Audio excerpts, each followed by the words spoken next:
Oh, Marshall Lewis Willoughby, born September the 28th, 1945, Great Barrington, Massachusetts, moved to Chicago, Illinois, spent time as an automobile repairman, and spent time as an off-the-gridder.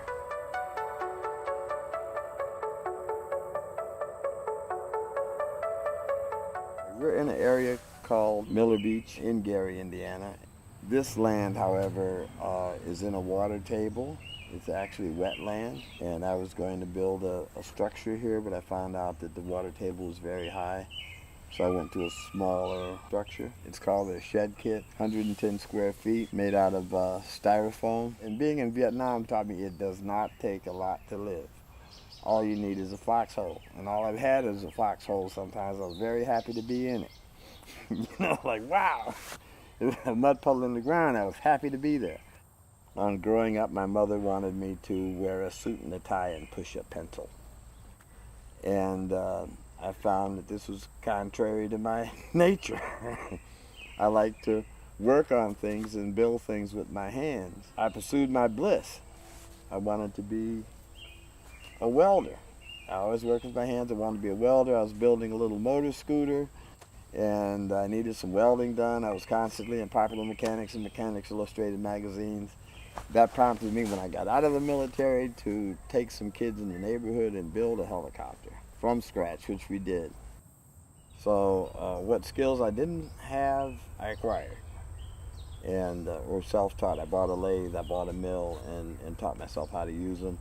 I built a foundry and learned how to cast aluminum, and so which was the fun of the whole thing, And then the having time and little money, really led me to, see just what you can do and how little it takes to do it.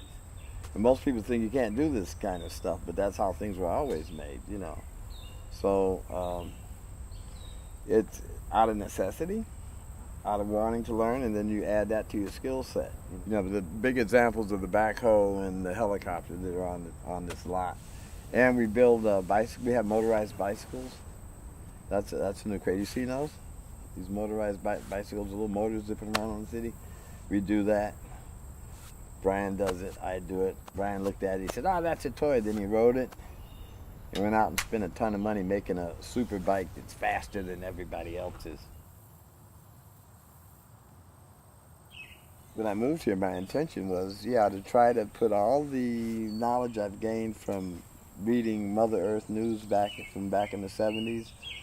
And I noticed I had acquired the skill sets to implement this stuff. Made this my litmus test for my years to put all this stuff together and make it work. And I was the guinea pig.